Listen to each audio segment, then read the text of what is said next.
ओम शांति। भगवत गीता श्लोक क्लास में आज का श्लोक है 13वें अध्याय का 15वां श्लोक, अध्याय 13 का श्लोक नंबर 15।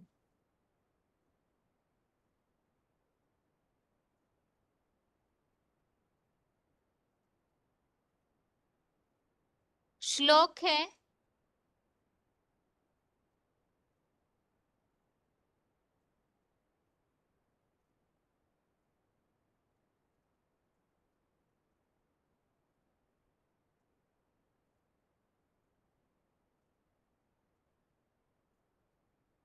बहिरन्तश्च भूतानां अचरं चरमेव च सूक्ष्मत्वात् तद्विज्ञेयं दूरस्थं चान्तिके च तत्। अध्याय 13 का श्लोक नंबर 15 है बहिरन्तश्च भूतानां अचरं चरमेव च सूक्ष्मत्वात् तद्विज्ञेयं दूरस्थं चान्तिके च तत्। श्लोक फिर से बहिरन्तश्च भूतानां अचरं चरमेव च सूक्ष्मत्वात् तद्विज्ञेयं दूरस्थं चान्तिके च तत्। श्लोक का संधि विच्छेद है बहि अंतः च भूतानां अचरं चरम एव च सूक्ष्मत्वात् तत् अविज्ञेयं दूरस्थं च अन्तिके च तत्। अध्याय 13 का श्लोक नंबर 15 का संधि विच्छेद दोबारा बहि अंतः च भूतानां अचरं चरम एव च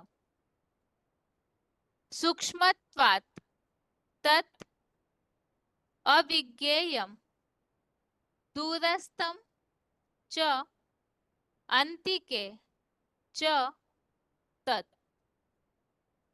शब्दों के अर्थ है तत् अर्थात वह, भूतानां अर्थात प्राणियों के, बहि अर्थात बाहर, चान्तः इसमें दो शब्द है च अंतः, जैसे यहाँ श्लोक में शब्द आया है अंतश्च, तो चान्तः अर्थात च अंतः, च अर्थात और अंतः अर्थात अंदर, अचरम अर्थात अचल है, चरम अर्थात चलायमान, एव अर्थात भी है, सूक्ष्मत्वात् तत्, सूक्ष्मत्वात् तत्, सूक्ष्मत्वात् अर्थात अति सूक्ष्म होने से, तत् अर्थात वह, अविज्ञेयम अर्थात जाना नहीं जाता, च अर्थात और, तत् अर्थात वह, दूरस्थम अर्थात दूर में स्थित है, च अर्थात फिर भी, तदंतिके है, तत् अंतिके, तदंतिके इसमें दो शब्द है तत् अंतिके, तत् अर्थात वह, अंतिके अर्थात निकट है। शब्दों के अर्थ दोबारा, तत् अर्थात वह, भूतानां अर्थात प्राणियों के,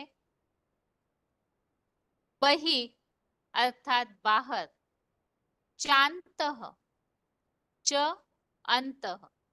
श्लोक में जो शब्द आया है अंतश्च, उसे यहाँ दिया है चांतः, इसमें च अंतः, च अर्थात और, अंतः अर्थात अंदर है, अचरम अर्थात अचल है, चरम अर्थात चलायमान भी है, चलायमान, एव अर्थात भी है।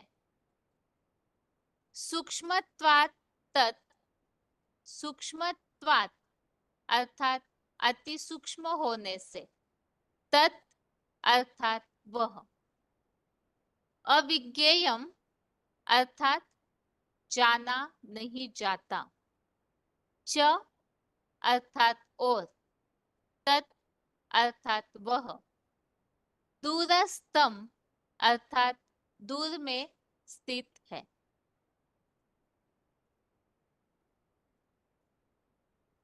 च अर्थात फिर भी, तदंतिके, तत् अंतिके, तत् अर्थात वह, अंतिके अर्थात निकट है।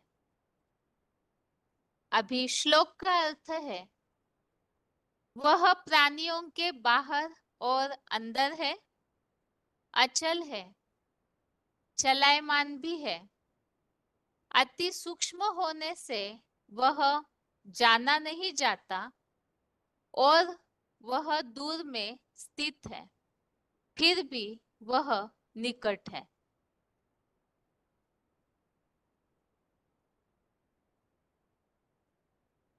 अभी तक हम 13वें अध्याय में समझ रहे हैं क्षेत्र और क्षेत्रज्ञ का ज्ञान, यही सच्चा ज्ञान है।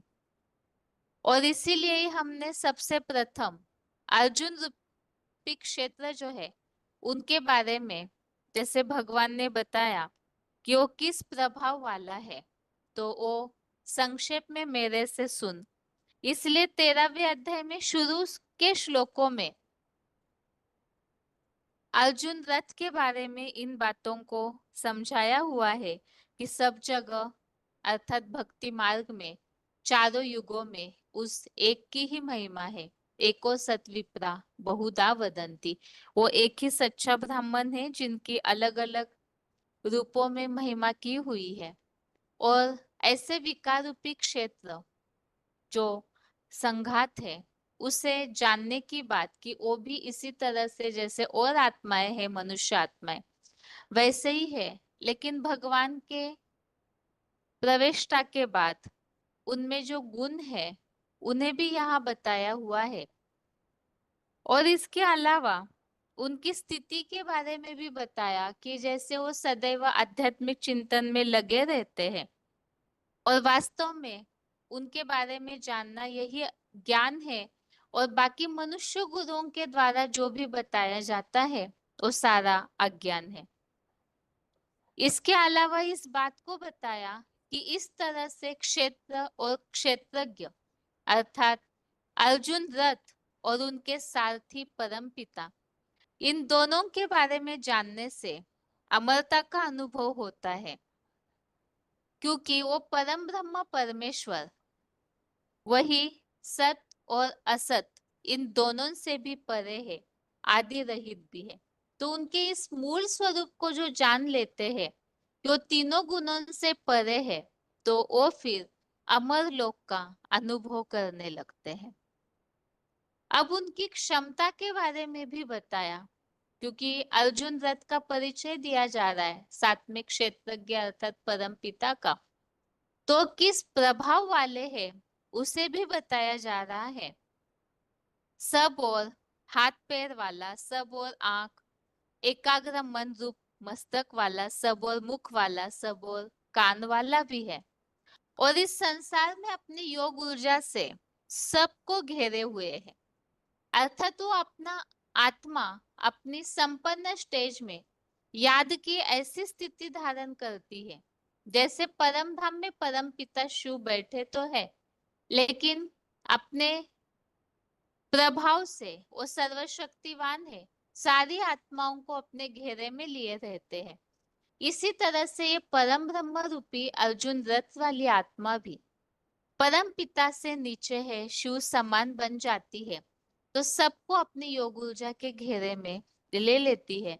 और तीसरा नेत्र उनका तीखा हो जाता है, तो बुद्धि से तीनों लोकों को, तीनों धाम को साथ में वाइब्रेशन के द्वारा सबको बुद्धि रूपी नेत्र से देख पाती है। इसी तरह से उनकी स्थिति के बारे में और बताया कि वो इस सृष्टि पर रहने पर भी अनासक्त रहते हैं और अनासक्त होकर ही सारे सृष्टि के पालन पोषण करता भी बनते हैं, और तीनों गुणों से रहित होते हुए भी सब गुणों का भोग करने वाले हैं। तो इस तरह से उनकी स्थिति बताई कि सृष्टि पर होने के बावजूद भी वो किस तरह से अनासक्त और उपराम रहते हैं। और आज के श्लोक में और उनकी स्थिति के बारे में बताया है कि वो प्राणियों के बाहर और अंदर भी है। और वो प्राणियों के बाहर और अंदर है, इस बात को भक्ति मार्ग वालों ने तो सर्वव्यापी के रूप में लिया, लेकिन 10वें अध्याय में तो हमने इस बात को स्पष्ट समझा है कि वास्तव में भगवान प्राणियों के अंदर निवास नहीं करते हैं, बल्कि उनकी जो याद की शक्ति है, वो शक्ति प्राणियों के अंदर, आत्माओं के अंदर चलती है, याद की शक्ति, योग ऊर्जा। तो यहाँ भी इसी बात को स्पष्ट किया है कि वो प्राणियों के बाहर और अंदर है। इसी तरह से वो सदैव इस सृष्टि पर है, लेकिन अचल है, चलायमान भी है, और अति सूक्ष्म होने से, क्योंकि भगवत गीता के 8वें अध्याय में हमने इस बात का उल्लेख देखा है, अति सूक्ष्म है, अनोरणीयम सन्मनुस्मरेत्य। तो ऐसे अति सूक्ष्म होने के कारण अनु से भी अनुरूप है, तो वो आंखों से दिखने में नहीं आता है, इसीलिए इतना आसानी से उन्हें कोई जान भी नहीं सकते हैं, क्योंकि ये सृष्टि तो आंखों के भरोसे पे है और उससे तो ये चीज दिखती नहीं, तो इसीलिए अति सूक्ष्म होने से वो जाना नहीं जाता, और वह दूर में स्थित है, इतना दूर में स्थित है अर्थात पृथ्वी से बहुत दूर, और फिर भी वह निकट भी है। अब दूर में स्थित होते हुए, रहते हुए भी वो निकट कैसे है, उसे हम क्लैरिफिकेशन वाले अर्थ में समझते हैं। तो इसी श्लोक का अध्याय 13 के श्लोक नंबर 15 का क्लैरिफिकेशन सहित अर्थ है, वह करंट जैसी योग ऊर्जा से ही प्राणियों के बाहर और अंदर है, मन बुद्धि से सदा अचल है, जड़ देह से चलायमान भी है, अति सूक्ष्म होने से वह अज्ञानियों द्वारा देखा या जाना नहीं जाता, और वह देह दुनिया से दूर आत्मलोक अर्श में स्थित है। फिर भी वह खोपड़ी रूपा सहस्रासार अर्थात परम ब्रह्म लोक में रहते भी नंबरवार स्मृति द्वारा ज्ञानियों के निकट है। तो सबसे पहली बात यहाँ बताया है कि वो प्राणियों के बाहर और अंदर है। कैसे? तो करंट जैसी योग ऊर्जा से ही। परमपिता शिव जो है वो शक्ति का अखुट भंडार है, और उनकी वो शक्ति ही योग ऊर्जा के रूप में मनुष्य आत्माओं में चलती है।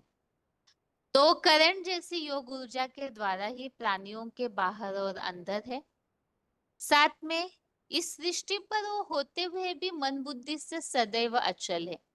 इस दुनिया में तो सदैव देह भान के कारण हलचल होते ही रहती है, लेकिन वो इन सब आत्माओं के संबंध संपर्क में आने के बावजूद भी उनकी स्थिति पर संग का रंग नहीं लगता है, जैसे कि कमल पुष्प है। तो ऐसे वो सदैव सबसे उपराम है, तो मन बुद्धि से सदैव अचल है, जड़ देह से चलायमान भी है, और अति सूक्ष्म होने से अज्ञानियों द्वारा देखा या जाना नहीं जाता है। वो देह की दुनिया से दूर आत्मलोक अर्थात अर्श में स्थित है। परम पिता उनका धाम तो इस सृष्टि से पार, जिसे मुसलमानों में भी कहा जाता है खुदा 7वें आसमान में रहते हैं। जो आसमान हमें दिखता है वो इतना दूर है, कि उसकी असीम सीमा का ही कोई अंत नहीं पा पाया अभी तक। और परम पिता तो सातवें आसमान में रहते हैं, अर्थात ही बहुत दूर, जिसे ही आत्मलोक कहा जाता है। अंग्रेजों में इसे सुप्रीम एबोर्ड कहा है, सोल वर्ल्ड कहा है, और मुसलमान उसे खुदा अर्श में रहता है ऐसे कहते हैं। तो देह की दुनिया से बहुत दूर, दूर में वो स्थित है। अब इतना दूर में स्थित होते हुए भी वो निकट भी है। वो निकट कैसे है? तो खोपड़ी रूपा सहस्रासार, अर्थात परम ब्रह्म लोक में रहते भी नंबरवार स्मृति द्वारा ज्ञानियों के निकट है। परम धाम में उनका निवास होने के बावजूद भी, अर्थात तो अपनी स्थिति से तो सदैव शांति धाम वासी है। जो हमने समझा, इस सृष्टि पर आने के बावजूद भी उन पर शंका रंग नहीं लगता है। वो अपनी स्थिति में ही अचल और अडोल होते हैं, और उनके समान जो बन जाते हैं अर्जुन रथ अर्थात ही महादेव, तो वो भी इसी तरह से अचल अडोल सदैव मन बुद्धि से निश्चय बुद्धि बनते हैं, संख्य रंग में नहीं आते हैं। तो इसी तरह से वो निराकार परम पिता तो ऐसी शांति धाम की, निर्वाण धाम की स्टेज में है ही है। उनके समान बनने वाली आत्मा भी इसी तरह रहती है, जिसके लिए बताया खोपड़ी रूपा सहस्रासार, अर्थात इतनी ऊंची परमधामी स्टेज उनकी बन जाती है, निराकारी स्टेज। तो परम ब्रह्म लोक में रहते हुए भी स्मृति द्वारा ज्ञानियों के निकट है। तो जितनी जो याद करते हैं गहराई से और निरंतर, तो उतना ही उन्हें साथ अनुभव होते हैं। जिसके लिए मुरलियों में महावाक्य आता है, जितना तुम बच्चे मुझे याद करते हो उतना मैं तुम बच्चों के साथ हूँ। तो स्मृति के द्वारा वो सदैव नजदीकी रहते हैं। अब यहाँ जो बात बताई है, खोपड़ी रूपा सहस्रासार परम ब्रह्म लोक, इसी संबंधित परम ब्रह्म लोक के लिए नीचे फुटनोट दिया हुआ है। पंचमुखी ब्रह्मा का ऊर्ध्वमुखी मुख ही परम ब्रह्म है, जो पुरुषोत्तम संगम युग में भी सदा उपराम है, क्योंकि महादेव पार्ट भी शिव का है।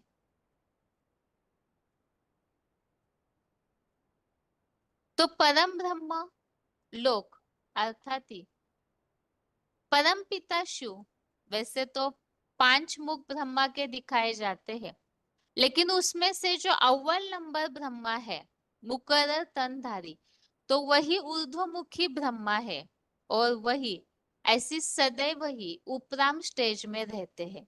अर्थात इस देह और देह की दुनिया में रहते हुए भी जैसे वो मन बुद्धि से सदैव अचल है, किसी के प्रभाव में नहीं आते, इसी तरह से वो देह की दुनिया से दूर है, अर्थात सदैव ही मन बुद्धि से उपराम रहते हैं। और इसमें और एक बात बताई है कि महादेव पार्ट भी शिव का ही है। तो किस तरह से है उसे हम पॉइंट के द्वारा समझेंगे ही।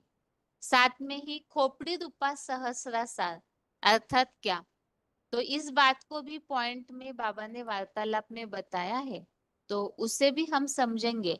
क्योंकि भक्ति मार्ग में तो ये माना जाता है कि ये सहस्रासार ऐसी कोई शक्ति है जो मस्तक में रहती है, और कुंडलिनी शक्ति या आठ चक्र जागृत होने पर ये शक्ति पूरी तरह मस्तक में चढ़ जाती है, और वो व्यक्ति फिर पूरी तरह से मुक्तावस्था को अनुभव करता है।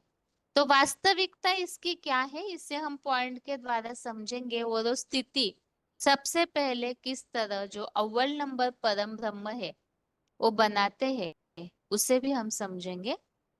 इस श्लोक में विशेष बात यहाँ बताई है, परम पिता शिव साकार तन में प्रवेश करने के बाद उन दोनों की स्थिति प्रभाव क्या है, उसके बारे में यहाँ श्लोकों में बताया जा रहा है, समझाया जा रहा है। तो इस श्लोक में यही बताया है, जैसे कि ऊपर के श्लोक में हमने समझा था कि वो सब और हाथ पांव वाला है, योग ऊर्जा से सबको घेरे हुए रहते हैं। तो आज के श्लोक में बताया हुआ है कि वो जो याद की ऊर्जा की ताकत है वही सब प्राणियों के अंदर भी चलते रहते हैं। जितना जितना उन्होंने अपनी आत्मा रूपी बैटरी में याद के द्वारा शक्ति भरी है, तो शक्ति ही सबके अंदर चेतना शक्ति के रूप में चलती है। और ऐसे होते हुए भी वो मन बुद्धि से अचल है और अति सूक्ष्म होने के कारण कोई उन्हें जान नहीं सकते हैं। दूर परम धाम में स्थित होने के बावजूद भी वो ज्ञानियों के स्मृति के द्वारा नजदीकी है। और इस श्लोक में जो बात आई है अचल होने की, तो इसके लिए ही 12वें अध्याय का तीसरा अध्याय 12 का श्लोक नंबर 13, इसमें हमने समझा था कि वो सदैव ही पर्वत शिखरस्थ रहते हैं और अचल अडोल चेतन ध्रुव तारा मुहाफिक स्थिति में रहते हैं। तो वही वास्तव में ध्रुव तारा है जिनका भक्ति मार्ग में गायन है अचल अडोल रहने के रूप में। और इसके अलावा अति सूक्ष्म होने की जो बात है कि अनु से भी अनुरूप है, इसके लिए हमने 8वें अध्याय का जो श्लोक है अनुरनियाम सन्मनुस्मरेत्य, इसे हम पहले ही समझ चुके हैं। अभी इस श्लोक का उच्चारण सुनते हैं, उसके बाद श्लोक में जो बातें बताई हुई है उस संबंधित पॉइंट्स।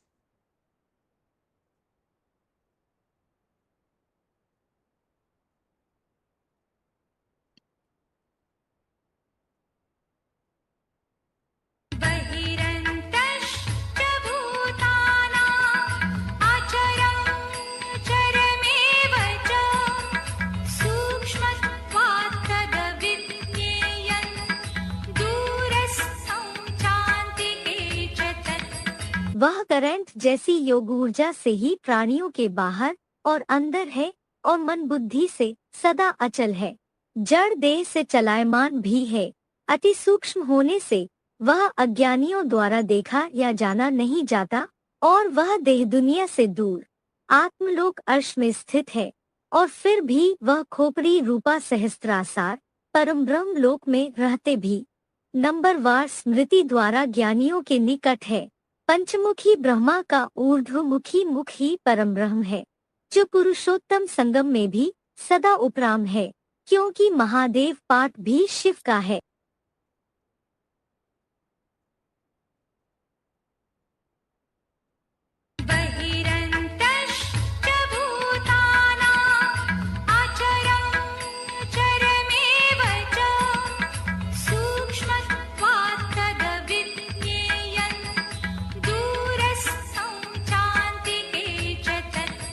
वह करंट जैसी योग ऊर्जा से ही प्राणियों के बाहर और अंदर है और मन बुद्धि से सदा अचल है, जड़ देह से चलायमान भी है। अति सूक्ष्म होने से वह अज्ञानियों द्वारा देखा या जाना नहीं जाता और वह देह दुनिया से दूर आत्मलोक अर्श में स्थित है, और फिर भी वह खोपड़ी रूपा सहस्त्रासार परम ब्रह्म लोक में रहते भी नंबरवार स्मृति द्वारा ज्ञानियों के निकट है। पंचमुखी ब्रह्मा का ऊर्ध्वमुखी मुख ही परम ब्रह्म है, जो पुरुषोत्तम संगम में भी सदा उपराम है, क्योंकि महादेव पाठ भी शिव का है।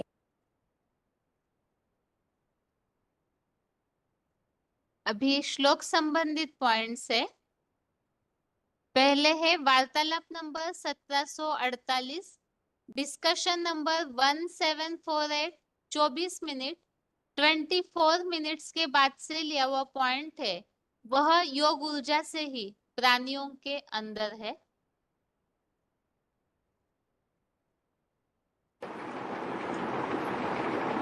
शिव क्या है?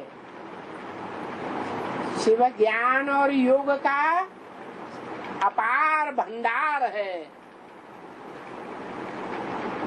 वो इस सृष्टि पर जब आता है मुकर्रर रथ में, तो उस मुकर्रर रथ के द्वारा हरेक इंद्रिय से वो अपार शक्ति प्रवाहित होती है। सबसे जास्ती सक्रिय कौन सा अंग है? आंखें। आंखों से, हाथों से वो प्रवाह सबसे जास्ती होता है।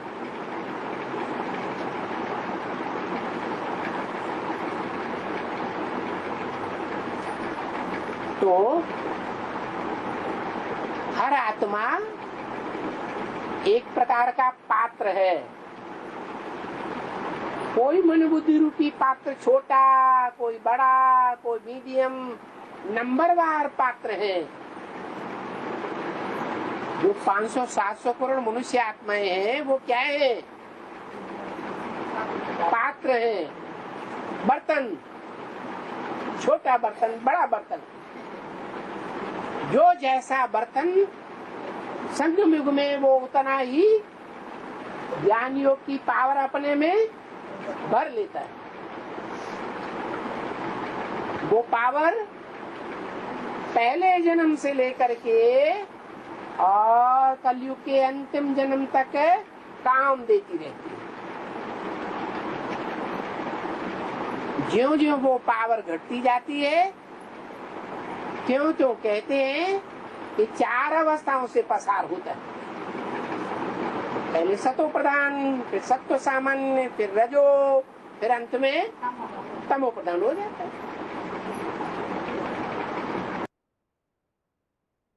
अगला पॉइंट है BCD number 1057, BCD number 1057, 46 minute 46 minutes के बाद से लिया हुआ पॉइंट है। वह मन से सदा अचल है।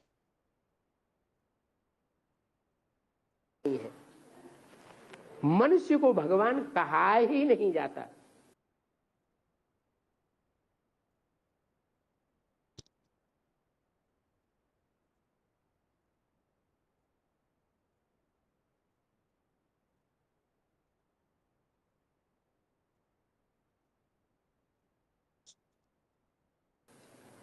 क्या किसको कहा जाता है? जो मन वाला है, मन चलाने वाला है या चंचल मन वाला है, वो भगवान हो ही नहीं सकता। या तो पुरुषार्थ करके मन को अमन बना दे। क्या बना दे? निश्चल बना दे। मन अचल अडोल हो जाए। जैसे शिव बाप है, उसका मन चलायमान होता है क्या? नहीं चलायमान होता। पुरानी दुनिया में आता है, पतित सड़ी हुई दुनिया में आता है, पतित तन में आता है, विकारी चोले में आता है और विकारी चोलों का संग भी करता है। क्या संग करता है? इसलिए जहां इस संग की यादगार बनी हुई है, उस पहाड़ का नाम ही क्या रख दिया? माउंट आबू। क्या? दुनिया की जितनी भी बदबू वाली आत्माएं हैं, जिनकी दुनिया में बहुत बदबू उड़ती है ज्ञान ग्लानि की, वो सारी वहां इकट्ठी हो जाती हैं पहाड़ के मुआफिक, उस बाप के पास जाकर। तो इतनी पतित दुनिया में इतने पतित शरीरधारियों के संपर्क संसर्ग में आता है, फिर भी मन अचल अडोल रहता है।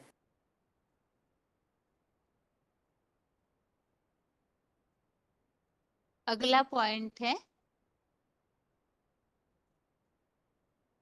BCD number 2216, BCD number 2216, 38 minute 38 minutes के बाद से लिया हुआ पॉइंट है। वह बुद्धि से सदा अचल है। अमर बनाने वाली आत्मा सुप्रीम सोल जिसे कहा जाता है, जो कभी मरती ही नहीं,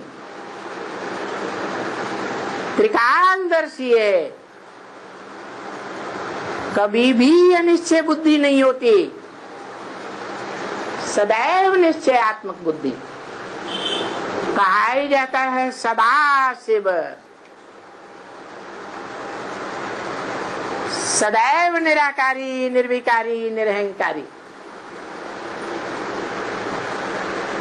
वो ही तो अमरलोक को बना सकता है, जो स्वयं कभी मृत्युलोक का वासी बनता ही नहीं है। लोग समझ लेते हैं उस साकार व्यक्तित्व को,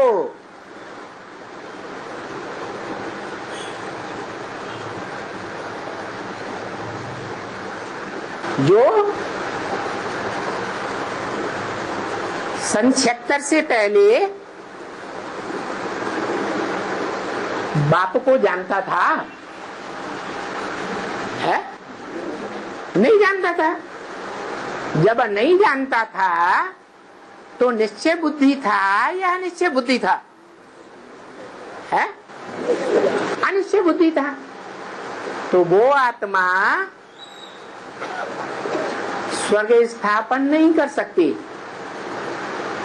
स्वयं स्वस्थिति में स्थित नहीं हो सकती, क्योंकि स्वयं देहभान में होती है। और जो देहभान में है वो दूसरों को रुलाने के निमित्त बनता है या नहीं बनता है? बनता है। परसेंटेज में हो सकता है कि कोई कम बनता है, कोई ज्यादा बनता है, लेकिन बनता तो है ना।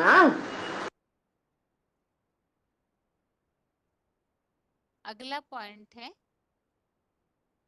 VCD number 2237, VCD number 2237, 28 minute 28 minutes के बाद से लिया हुआ पॉइंट है। अति सूक्ष्म होने से वह अज्ञानियों द्वारा देखा या जाना नहीं जाता।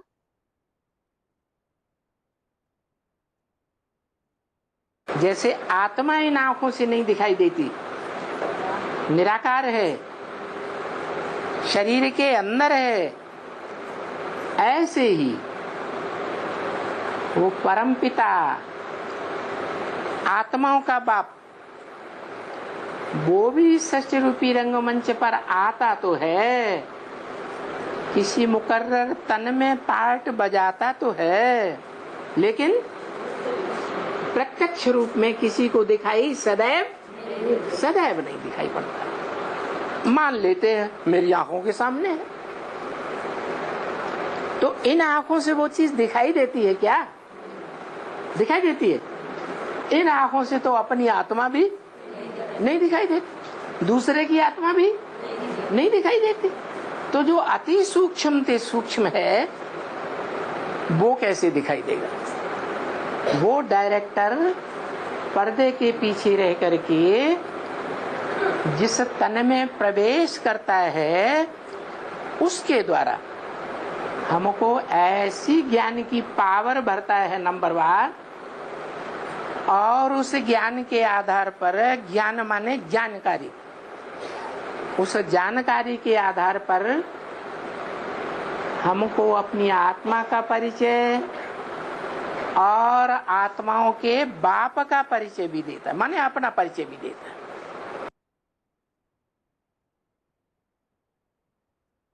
अगला पॉइंट है VCD number 164, VCD number 164, 8 minute 8 minutes के बाद से लिया हुआ पॉइंट है। वह देह दुनिया से दूर अर्श में स्थित है।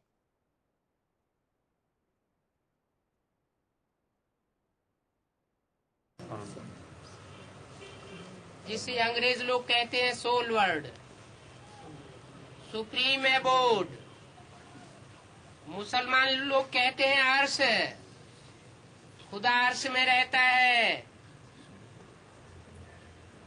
रूहें भी वहां से आती है, रूहानी बाप भी वहां से आता है। और हिंदुओं की गीता में तो पूरा एक श्लोक बताई दिया है, न तद भाषयते सूर्यो न शशांको न पावक यद गत्वा न निवर्तन्ते तद धाम परम मम। वो मेरा परम धाम है, जहाँ जाकर के मनुष्य आत्मा इस कलयुगी पापी दुनिया में वापस नहीं आती। जहां सूरज चांद सितारों का प्रकाश नहीं पहुंचता, मैं उस धाम का रहने वाला हूं। तुम बिंदु बिंदु आत्माओं के साथ मैं वहां रहता हूं। तुम्हारे भी वहां शरीर नहीं होते, लेकिन तुम्हारी अविनाशी आत्मा वहां विराजमान होती है।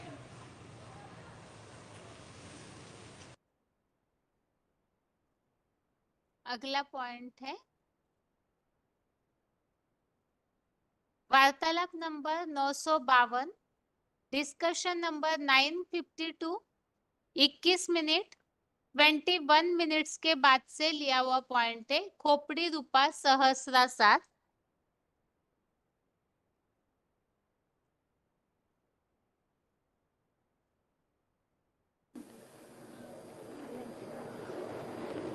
उन्होंने 8 चक्र दिखाए हैं,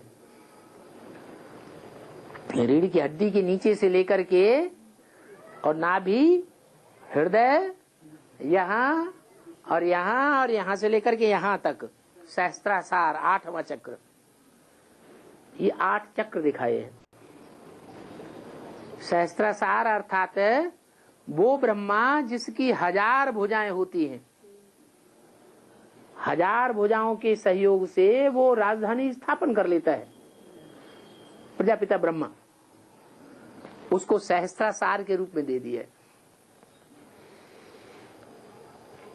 सबसे नीचे जो चक्र है, कहते हैं वहां कुंडलिनी सोई पड़ी है। क्या? वहां शक्ति, कुंडलिनी शक्ति सोई पड़ी है। अगर उसको हमने जागृत कर दिया तो वो ऊपर चढ़ते चढ़ते सहस्त्रासार में जब पहुंचेगी तो सिद्धि प्राप्त हो जाएगी। वास्तव में ये अष्ट देवताओं की बात है। ये 8 धर्म से निकले हुए श्रेष्ठ आत्माएं हैं, जिनके आधार से नई दुनिया की स्थापना होती है। वो जब जागृत हो जाते हैं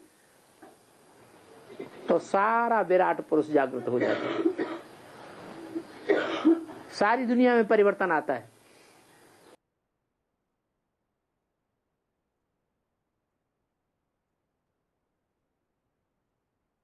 अगला पॉइंट है BCD number 3340, BCD number 3340, 2 minute के बाद स्टार्टिंग के बाद से ही लिया हुआ पॉइंट है परम ब्रह्म लोक।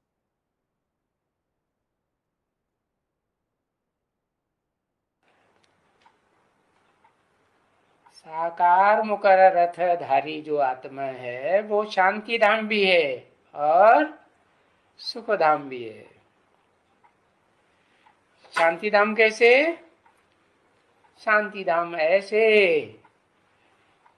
कि जब पक्का निश्चय बैठ जाएगा कि ये है शिव बाबा का प्रैक्टिकल रूप है, शिव बाबा, शिव भी है और उसमें साकार बाबा भी है, तो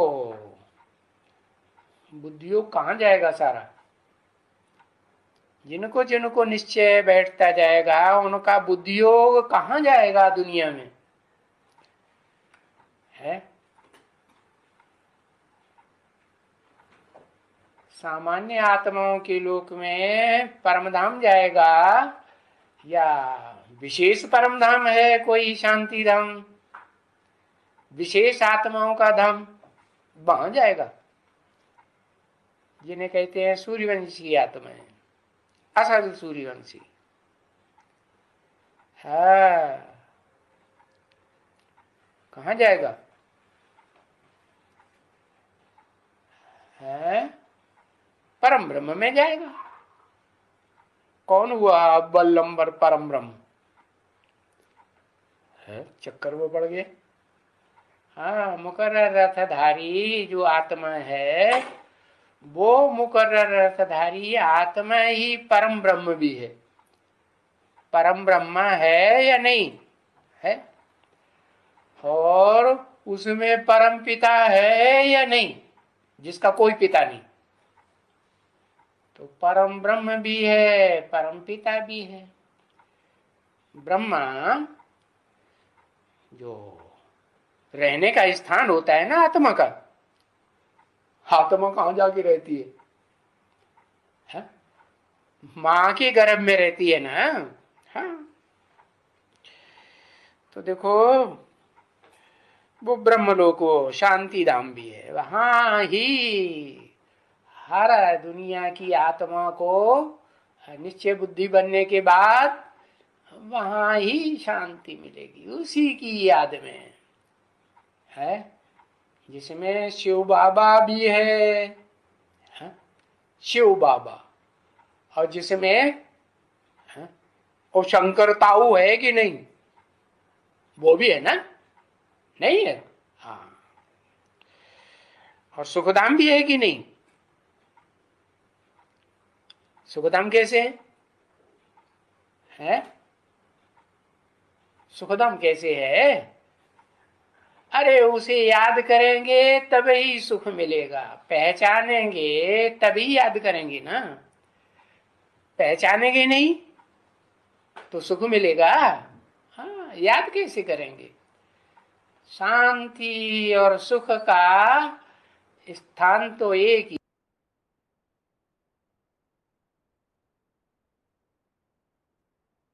अगला पॉइंट है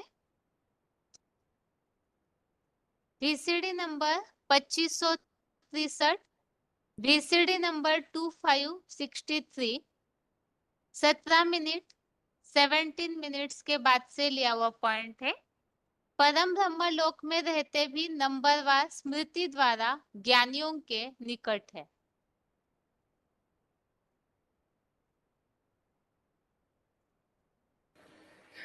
तो ऐसे ही जो पहला ब्रह्म है मनुष्य सृष्टि का, जिसे परम ब्रह्म कहा जाता है, उस परम ब्रह्म में भी शिव बाप प्रवेश करते हैं, तो ये तो पक्का हो जाता है कि वो मुकर्रर रहता है। तो मुकर्रर रहता है तो छोड़ के जाएगा, या जैसे बोला है मुझे जितना याद करते हो उतना मैं तुम्हारे साथ हूं, याद करते हो तो तुम्हारे साथ हूं, याद नहीं करते हो तो तुम्हारे साथ नहीं हूं। भले मुकर्रर रथ में आता हूं, मुकर्रर रूप से रहता हूं, तुम हमेशा समझो शिव बाबा इसी। तो बताया, शर्त लगा दी, याद करोगे तो मैं फौरन हाजिर हूं, हाजिर नाजिर। तो इतनी बात पक्की होने का मतलब है कि याद ही कंपलसरी है, याद करेंगे तो ताकत मिलेगी, नहीं करेंगे तो ताकत नहीं।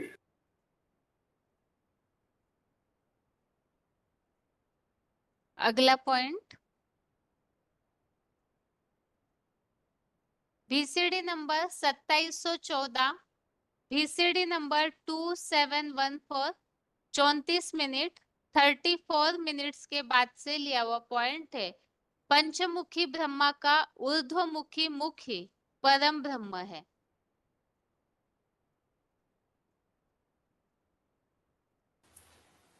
पहले पहले तो गीता ही प्रसिद्ध है ना शास्त्रों में, भगवान का सुनाया हुआ, डायरेक्ट सुनाया हुआ, मुकर्रर रथ से सुनाया हुआ, चारों मुखों से सुनाया हुआ नहीं, जो ब्रह्मा के अधोमुखी मुख हैं, ऊर्ध्वमुखी पांचवा मुख भी है, हाँ, उस मुख से सुनाया हुआ ज्ञान सारी सृष्टि की मनुष्य आत्माएं आखिर तक समझ जरूर जाती है, और समझने के बाद उसी परम ब्रह्म को याद करती है। परम ब्रह्म क्यों कहा? इस मनुष्य सृष्टि का पिता क्यों नहीं कहा?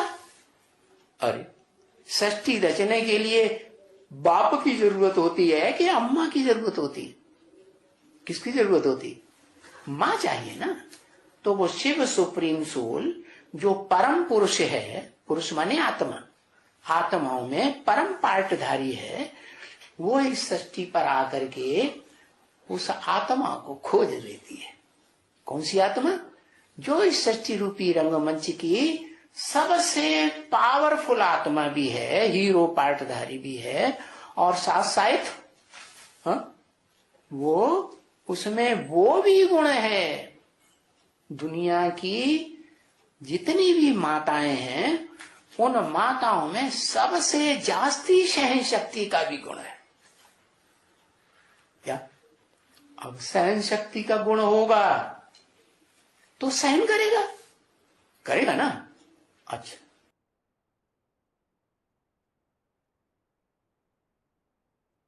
अगला पॉइंट है बीसीडी नंबर 2739, बीसीडी नंबर 2739 1 घंटा 5 मिनट 1 आवर 5 मिनट्स के बाद से लिया हुआ पॉइंट है। ऊर्ध्वमुखी मुख पुरुषोत्तम संगम युग में भी सदा उपराम है। तो फिर तो 4 ब्रह्मा मौजूद हैं। क्या? एक तो है ऊर्ध्वमुखी ब्रह्मा, ऊपर को मुख वाला, जो 5वां मुख कहा जाता है पंचानन। तो वो तो हो गया ऊपर का मुख, जो ऊपर ही बुद्धि बनी हुई है। 24 घंटे ऊपर रहे तब प्रत्यक्ष होगा कि मिनट 2 मिनट 10-20 सेकंड बुद्धि ऊपर रहे बाकी नीचे आ जाए तो कहेंगे? कब कहेंगे? हाँ, 24 घंटे बुद्धि जो है ऊपर वाले में ही लगी रहे। कहाँ ऊपर वाले में? शिव। शिव आत्मा ज्योति बिंदु ही बुद्धि में बैठा रहे। क्या? ज्योति बिंदु के अलावा और कोई दिखाई न पड़े।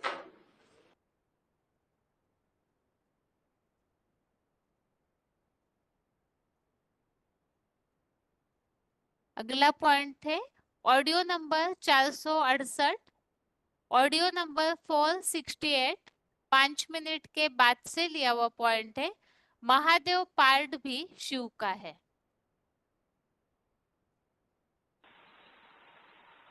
परमात्मा शिव के 3 बच्चे हैं, ब्रह्मा विष्णु शंकर, पहलौती की औलाद। उनमें सबसे बड़ा बच्चा कौन हुआ?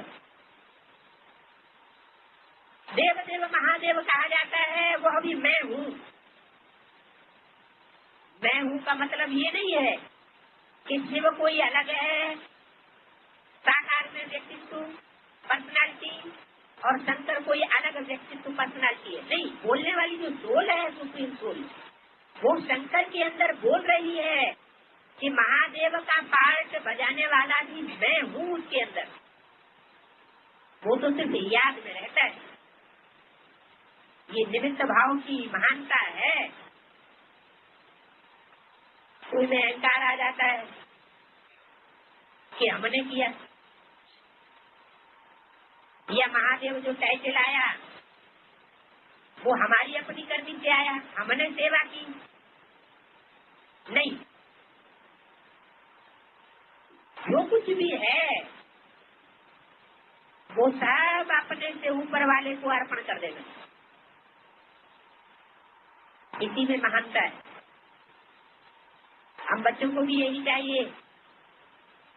इस समय हम जो भी सेवा करते हैं, जो भी तन, जो भी मन, जो भी धन अर्पण करते हैं, वो सब बाप दादा को समर्पित करते हैं।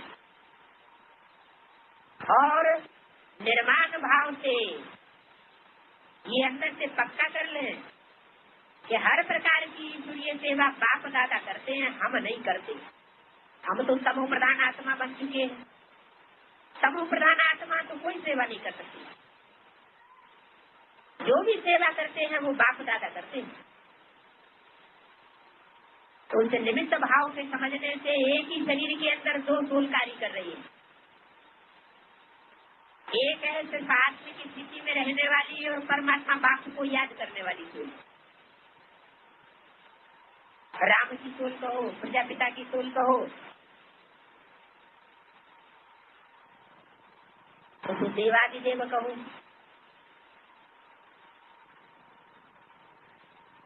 वीरोपासधारी कहो। वो मनसा सेवा के आधार पर ही सारी शक्तियां प्राप्त कर लेता है। जो गायन है योग बल से विश्व की बादशाही, जब योग बल से विश्व की बादशाही मिल सकती है तो क्या नहीं हो सकता। सिर्फ मनसा को एकाग्र करने की ही तो बात है। तो शिव साकार में अलग नहीं है, शंकर भी साकार में अलग नहीं है, लेकिन दोनों की साकारी स्टेज नहीं है। स्टेज से एक है सदैव निराकारी स्टेज में रहने वाला, एक ही पर्सनालिटी के द्वारा, एक ही शरीर के द्वारा, और एक है मोस्टली आकारी स्टेज में रहने वाला और आखिरी निराकारी स्टेज में रहने वाला शंकर, जिसे कहा जाता है।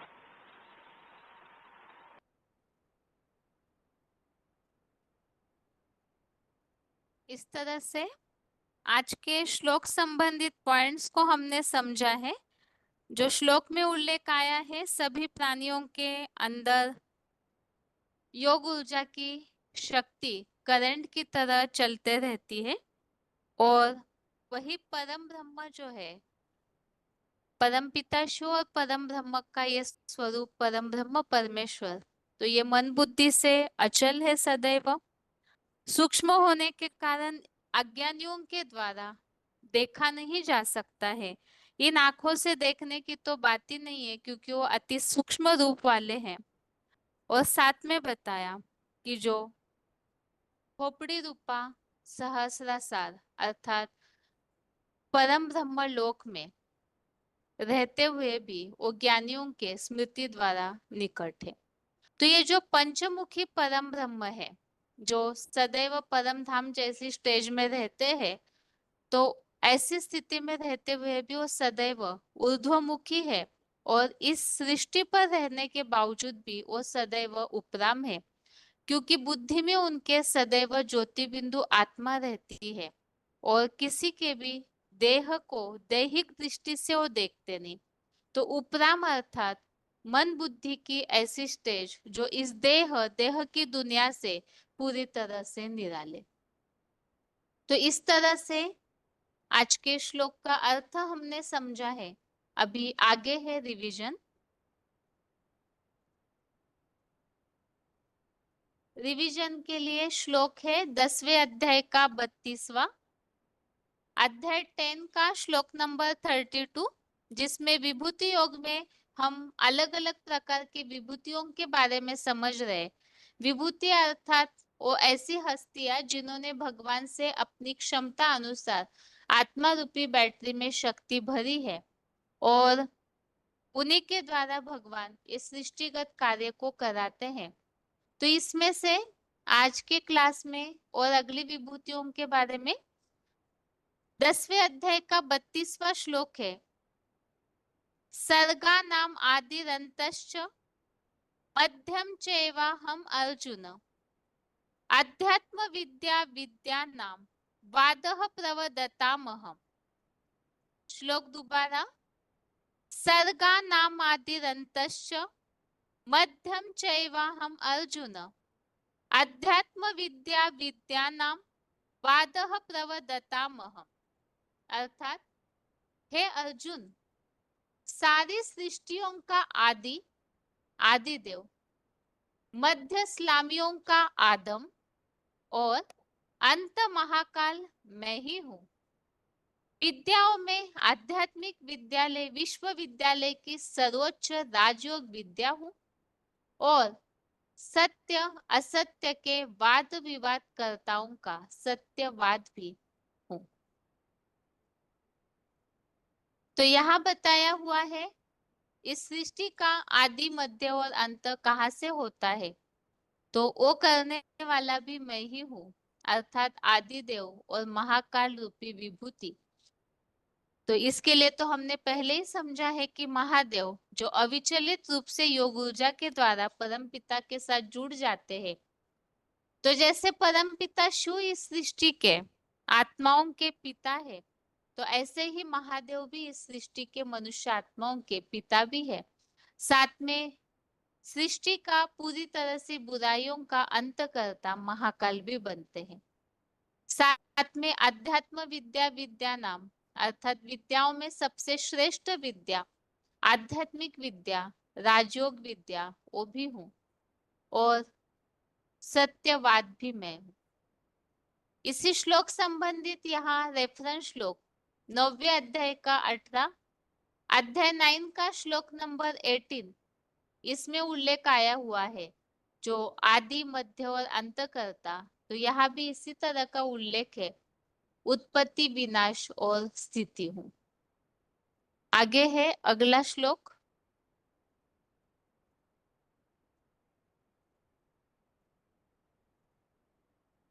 इन सब श्लोकों में आदि मध्य अंत कर्ता का ही उल्लेख है। 7वें अध्याय का 6वां, अध्याय 7 का श्लोक नंबर 6, इसमें भी उल्लेख आया है अहम कृष्णस्य जगत प्रभवः प्रलय, अर्थात उद्गम भी हूँ और उत्पत्ति करता विनाश करता हूँ।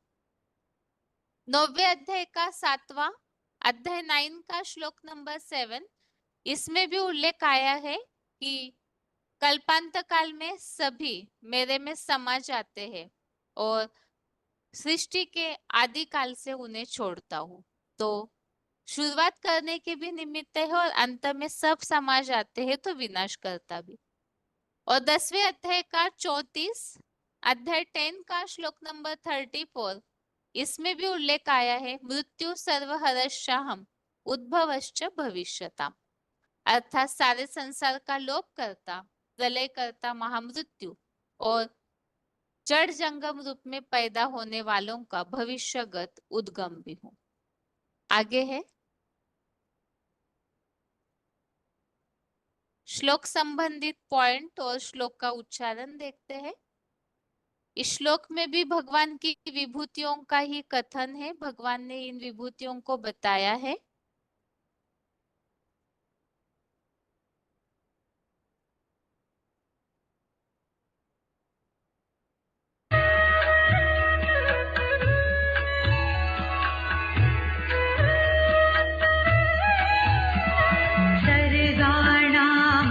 सर्गाणामादिरन्तश्च मध्यं चैवाहमर्जुन अध्यात्मविद्या विद्यानां वादं प्रवदतामहम्। अर्जुन सर्गाणाम आदिः मध्यम च अंता अहम एव।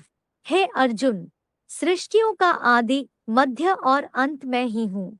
विद्यानाम अध्यात्म विद्या, विद्याओं में आध्यात्मिक विद्या हूँ। च प्रवदताम वादः अहम, और वाद विवाद कर्ताओं का वाद हूँ। अर्जुन सर्गाणाम आदिः मध्यम च अंता अहम एव।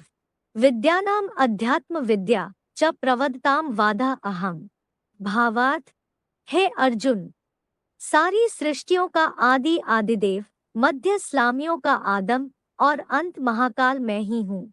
विद्याओं में आध्यात्मिक विश्वविद्यालय की सर्वोच्च राजयोग विद्या हूँ और सत्य असत्य के वाद विवाद कर्ताओं का सत्यवाद भी हूँ। अब तुम बच्चों को ये बातें शिव बाबा ही पढ़ा। पहला पॉइंट है BCD number 952, BCD number 952, 41 minute के बाद का पॉइंट है सारी सृष्टियों का आदि आदिदेव, मध्य स्लामियों का आदम।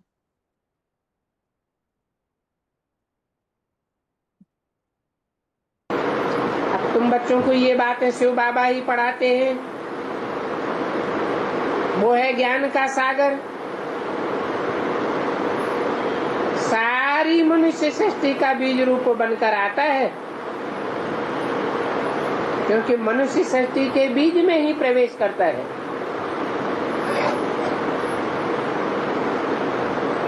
उस मनुष्य सृष्टि के बीज को, आदि पिता को सभी धर्म के लोग मानते हैं। क्रिश्चियन लोग उसे एडम कहते हैं, मुसलमान लोग उसे आदम कहते हैं, जैनी लोग उसे आदिनाथ कहते हैं, और हिंदुओं में वो आदिदेव के नाम से प्रसिद्ध है।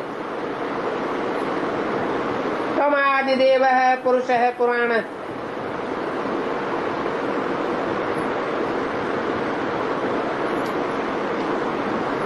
वही शंकर मनुष्य सृष्टि का बीज रूप है, जिसका कोई बाप नहीं, वो सारी मनुष्य सृष्टि का बाप है।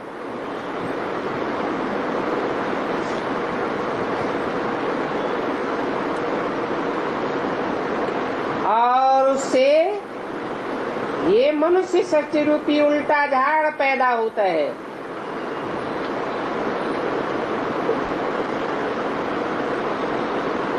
इस झाड़ में पहले पहले बीज है बाप,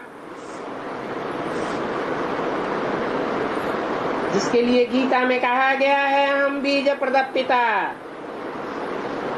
मैं मनुष्य सृष्टि का बीज डालने वाला पिता हूँ।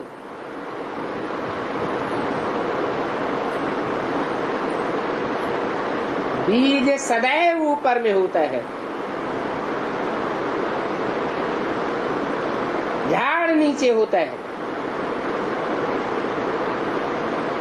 और सारी मनुष्य सृष्टि का बीज भी एक ही है। गुरु गोविंद सिंह जी ने लिखा है। अगला पॉइंट है वार्तालाप नंबर 1385, डिस्कशन नंबर 1385, 48 मिनट के बाद से लिया हुआ पॉइंट है अंत महाकाल।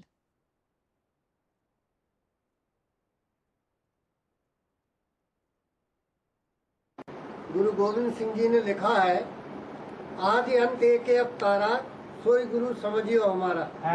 इसका अर्थ हद और बेहद में जानना चाहता हूँ। जो आदि है सो अंत है। यज्ञ के आदि में जब शिव बाप इस सृष्टि पर आते हैं तो किस में आते हैं? जिसमें आते हैं वही आदि पुरुष। और अंत में जब सारी दुनिया का विनाश हो जाएगा तो कौन बचेगा? अंत में वही एक बचेगा जिसका कभी अंत नहीं होता है। हद में ये कहाँ पर मतलब बताया था? हद में गुरुओं ने अपने अपने ऊपर रख लिया है। शिवो हम ही भगवान हैं, जबकि ऐसा तो है नहीं। गुरु नानक तो आते ही मध्य में है, कलयुग के मध्य में आते हैं। ये तो सृष्टि 4 युगों की है। चारों युगों में जो ऑलराउंड पार्ट बजाने वाली आत्मा है, एक दिन का अंतर ही नहीं है। वो है आदि पुरुष, उसका नाम है अकाल पुरुष। कालों का काल, महाकाल, अकाल मूर्त, उसकी मूर्ति भी है। काल उसे नहीं खाता, वो महाकाल है। सारी दुनिया को काल के गाल में ले लेता है, लेकिन उसको काल नहीं खा सकता। इसलिए कहा जो आदि सो अंत। परमात्मा बाप इस सृष्टि पर आया। अगला पॉइंट है BCD number 36, BCD number 36, 31 minute के बाद से लिया हुआ पॉइंट है विद्याओं में आध्यात्मिक विश्वविद्यालय की सर्वोच्च राजयोग विद्या।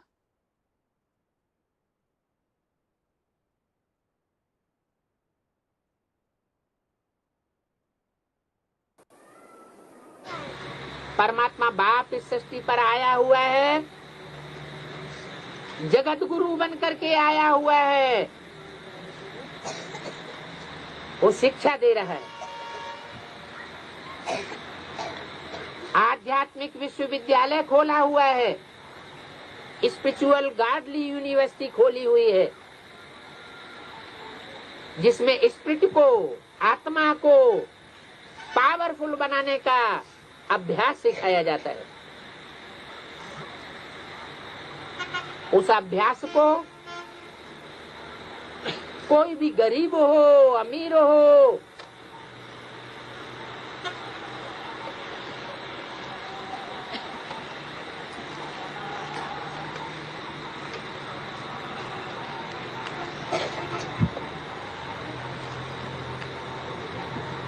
जो अभ्यास परमपिता परमात्मा इस समय राजयोग का सिखाए रहा है,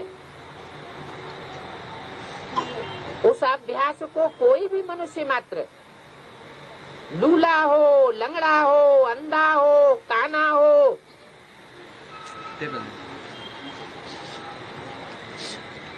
उस अभ्यास को पालन कर सकता है, सीख सकता है। परमात्मा बाप आकर के इस यूनिवर्सिटी में कोई फीस नहीं लेते उस अभ्यास को सीखने के लिए। कोई के पास धन नहीं है, कोई जरूरत नहीं है धन देने की या धन कमा करके देने की, सारा जीवन वो अभ्यास सीख सकता है। ऐसी ऊंची से ऊंची पढ़ाई पढ़ाता है जो पढ़ाई कोई मनुष्य मात्र नहीं पढ़ा सकता। मनुष्यों ने जो कॉलेजेस खोले हुए हैं, यूनिवर्सिटीज खोली हुई हैं, उनमें इंजीनियर बनावेंगे, डॉक्टर बनावेंगे, मैकेनिक बनावेंगे, लेकिन परमात्मा बाप आकर ऐसी यूनिवर्सिटी खोलते हैं जिसमें मनुष्य को देवता बनाया जाता है। दुनिया के इतने बड़े बड़े राजाएं हुए हिस्ट्री में, उन छोटे बड़े राजाओं को राजाई करना, कंट्रोलिंग पावर किसने सिखाई? अरे किसी ने तो सिखाई होगी। सब क्यों नहीं राजा बन जाते? राजघराने में सबका जन्म क्यों नहीं हो जाता? ये तो परमात्मा बाप में ही ये शिफ्ट है, जो आकर के मनुष्य मात्र को ऐसी पढ़ाई पढ़ा रहा है कि अगर वो ठीक से पढ़ाई पढ़े तो अपनी बुद्धि को सतो प्रधान बना करके नर से नारायण जैसा देवता बन सकता है एक ही जन्म में। ऐसे नहीं जो मनुष्य गुरु कहते हैं अनेक जन्म हम पुरुषार्थ करेंगे तब कहीं एक जन्म में जाकर के हम स्वर्ग में जावेंगे, देवता बनेंगे। नहीं, इसी जन्म में इन्हीं आंखों से इस नारकीय दुनिया को स्वर्ग में पलटने के लिए परमात्मा बाप आया हुआ है। उस स्वर्ग का गायन भारतवर्ष के हिंदू शास्त्र में तो है ही है। क्रिश्चियन लोग उसको पैराडाइज कहते हैं। वो भी मानते हैं कि पैराडाइज में कृष्ण का राज्य था। हे कृष्ण नारायण वासुदेव, कृष्ण का ही दूसरा नाम नारायण है। मुसलमान लोग भी कहते हैं जन्नत थी, इस दुनिया में ही जन्नत थी। जन्नत में एडम और ईव का राज्य था, उस आदिदेव का राज्य था। अभी फिर से परमात्मा बाप आकर के गारंटी करते हैं कि तुम इस राजयोग को सीख करके मनुष्य से देवता बन सकते हो।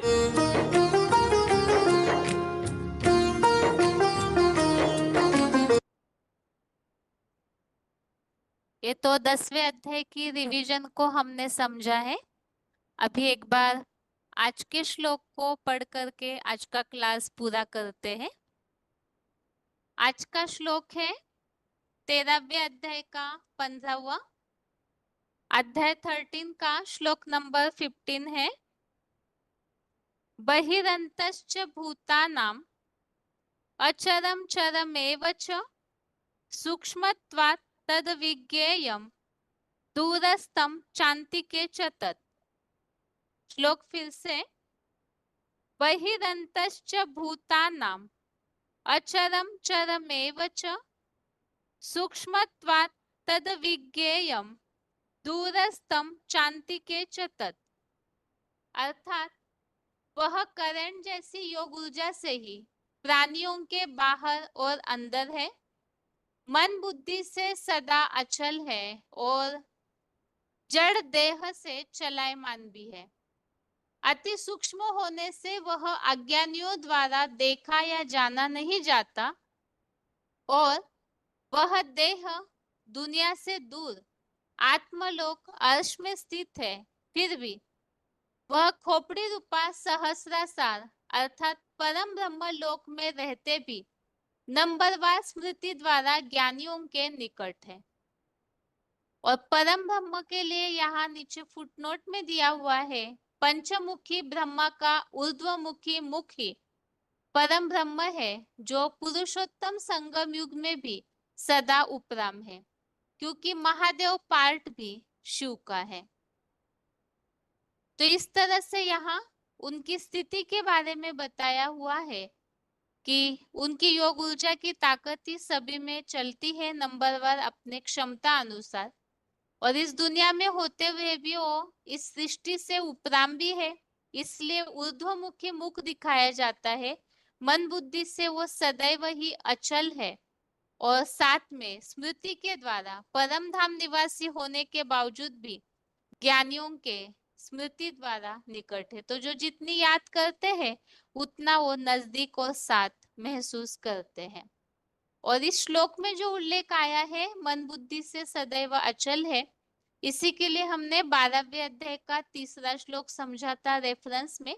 इसमें भी उल्लेख है अचल अडोल चेतन ध्रुव तारा, तो सदैव अचल और अडोल रहता है और अति सूक्ष्म है, इसलिए इन आंखों से नहीं देख सकते हैं। तो 8वें अध्याय का जो 9वां 10वां श्लोक है, जिसमें अनोरनियम सन्मनु स्मरेत्य ऐसा उल्लेख है, तो अनु से भी अनुरूप अर्थात अति सूक्ष्म है। इस तरह से 10वें अध्याय के 32वें श्लोक के रिवीजन के साथ आज हमने 13वें अध्याय के 15वें श्लोक में विशेष बात समझी है कि उनकी स्थिति इस सृष्टि पर कैसे रहती है। वो सदैव ही उपराम है, सदैव अचल है और प्राणियों में उन्हीं की और सर्वशक्तिवान की ऊर्जा करंट की तरह चलते रहती है। ये आज के श्लोक का अर्थ है और इसके साथ ही आज के लिए गीता क्लास यहाँ ही पूरा करते हैं। ओम शांति।